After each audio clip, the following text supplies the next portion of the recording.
Hello students, आज हम पाठ 15 की पाठ योजना 2 पढ़ेंगे और इसमें जो संसाधन होंगे, हमारे रिसोर्सेज होंगे, उसमें बड़ी पर्चियों में दिए गए शीर्षक यानी टॉपिक्स लिखे होंगे। कुछ शतरंज का खिलाड़ी सितारा, शतरंज का खेल, माँ द्वारा बेटे को सीख, सफ़ेद और काली गोटियाँ, ये टॉपिक लिखे होंगे उन पर्चियों में।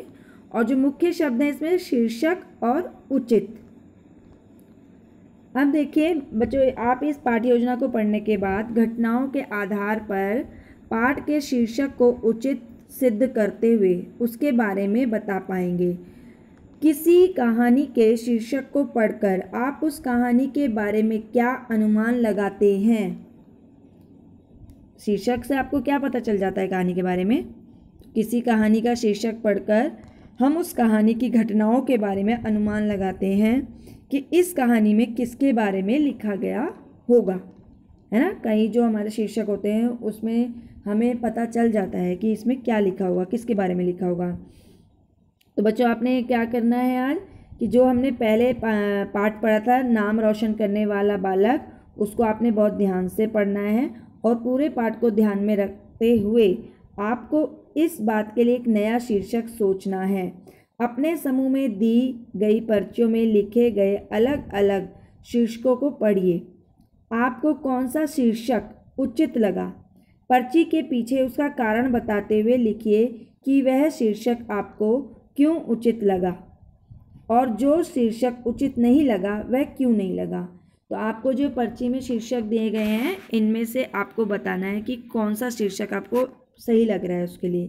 तो जो कहानी का शीर्षक है कैसा होना चाहिए?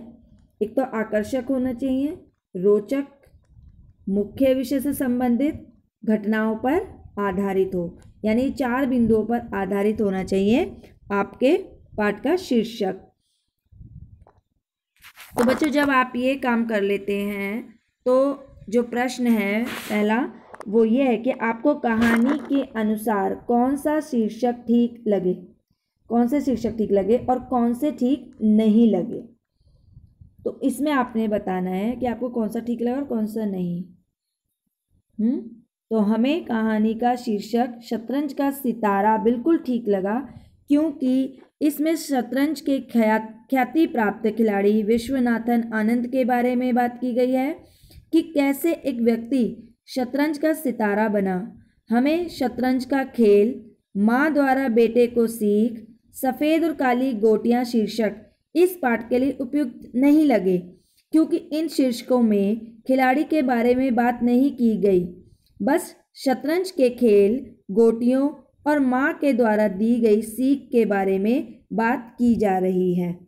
ठीक है ना। तो हमने मुख्य घटनाओं पर आधारित होना चाहिए जो हमारा शीर्षक है और मुख्य विषय से संबंधित होना चाहिए। तो मुख्य क्या है उसमें?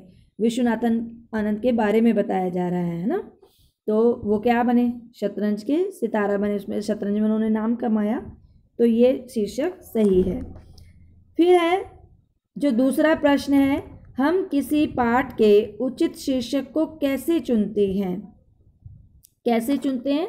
तो आपको इस चार्ट को ही फॉलो करना है। ठीक है, यही बिंदु आप फॉलो करेंगे और इन्हीं पर आधारित आपका शीर्षक होना चाहिए, तभी हम शीर्षक चुनते हैं। तो शीर्षक किसी भी कहानी के मुख्य विषय के बारे में हमें इशारा दे देता है कि यह कहानी किस विषय पर आधारित है, इसलिए हमें विषय का चुनाव कहानी के मुख्य विषय को समझकर करना चाहिए।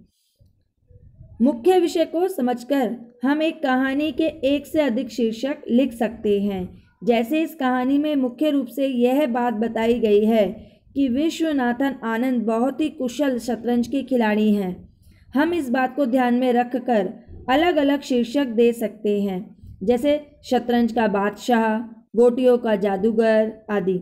शीर्षक चुनते समय इस बात का भी ध्यान रखा जाता है कि यह पढ़ने में रोचक हो और पाठकों को आकर्षित करने वाला हो। यानी अगर आप शीर्षक ऐसा लेते हैं जो इंटरेस्टिंग है पढ़ने में और आपको किसी जो पाठक है पढ़ने वाले हैं उनको आकर्षित भी कर रहा है, तो उस टॉपिक की वजह से ही हम लोग आगे पाठ को पढ़ने के लिए तैयार हो जाते हैं। तीसरा प्रश्न है कि क्या हम विश्वनाथन आनंद के उत्साह और कार्यों से कोई सीख ले सकते हैं, वह सीख क्या हो सकती है?